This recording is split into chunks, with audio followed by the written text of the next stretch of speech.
Hej och välkommen till en ny video. I den här videon tänkte jag skulle prata om ett antal passagerare som skulle kunna ha blivit vittnen till vad som hände på fördäck med bogvisiret precis efter de här 1-2 smällarna som alla vittnar om. I min tidigare video Vittnesmål från däck 7 så tar jag upp 2 vittnesmål som handlar om vad som hände ute på fördäck kort efter midnatt och kort innan slagsidan. Det är en passagerare som befann sig i det vänstra trapphuset med utsikt föröver som såg vad som hände med bogvisiret. Och sen var det en ur besättningen som hade sin hytt på däck 7 med utsikt över förskeppet som också berättar vad han såg hände med bogvisiret. Eller det är i alla fall 2 av hans kollegor som berättade vad han hade sagt när han kom ut. Men kolla på min video Vittnesmål från däck 7, där berättar jag mer om just de här båda vittnesmålen. Men de vittnesmålen jag ska prata om idag är inte från besättning utan det är från passagerare. Och det är passagerare som har bott med utsikt mot förskeppet. På Estonia var däck 4, 5 och 6 till för passagerarna. Och däck 1 då, det som ligger under bildäck. Men däck 4 var det stora hyttdäcket som börjar här. Och så fortsätter med hytter hela vägen ända fram här. Och de här som bodde på däck 4 längst fram hade utsikt över fördäcket. Sen har vi däck 5 och där är väl, kan man väl säga, ungefär halva däcket hytter och samma sak med däck 6. Och det finns även hytter här framme med utsikt över fördäcket. Och den första personen som jag tänkte jag skulle berätta om bodde på däck 5. Alltså en av de här 4 större hytterna som låg längst fram på däck 5. Det var större hytter, vissa av dem var lyxhytter. Och hur många av de här hytterna som faktiskt var bebodda under katastrofnatten, det vet jag tyvärr inte. Och jag vet inte om det går att få fram den informationen någonstans. Men om du vet det så skriv gärna en kommentar här nere så får det skulle vara intressant att veta hur många som faktiskt bodde i de här hytterna.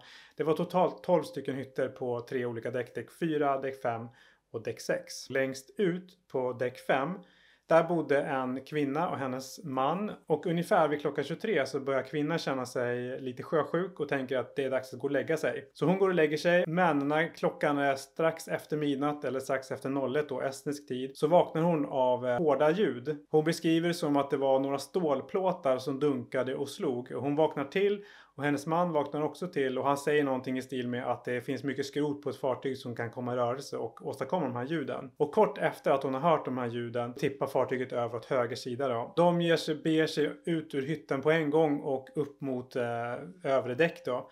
Och när de lämnar hytten så, ja, de klär inte på sig något sånt, utan de springer ut i de kläderna de har på sig. Det verkar det då inte som att de har tittat ut genom fönstret. Det står ingenting om det i förhören, så det verkar inte så. Tyvärr kommer inte mannen att överleva, utan det är bara kvinnan ur det här sällskapet som överlever och har kunnat berätta det här. Så hon är en av de här personerna då som bodde i en hytt med utsikt mot fören som överlever och har kunnat berätta. Men som jag sa nu tidigare så verkar det inte som att hon har tittat ut genom fönstret, inte när hon hörde smällarna heller. Utan allt verkar ha gått väldigt fort. Först smällar, man vaknar till och sen slagsidan och då lämnar de hytten. Och det är ju det de flesta verkar ha gjort. Jag vet att andra i andra hytter kort efter slagsidan tittar ut genom fönstret och för att se vad som står på. Om de kan se någonting.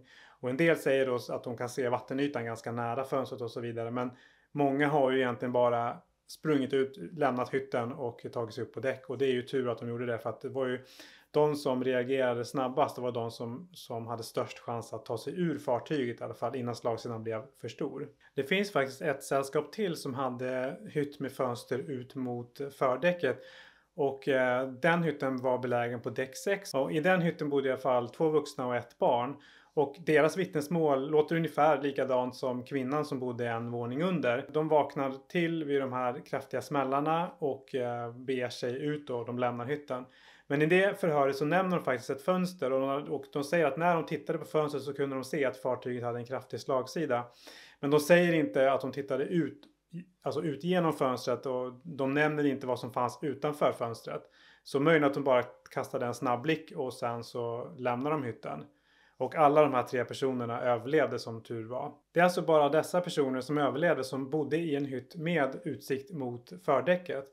Och att de inte tittade ut när de hörde de här smällarna är ju kanske egentligen inte så konstigt, därför att de låg och sov och blev bryskt väckta av det här ljudet. När man blir väckt av någonting när man ligger och sover, det första man gör är kanske inte att titta ut genom fönstret.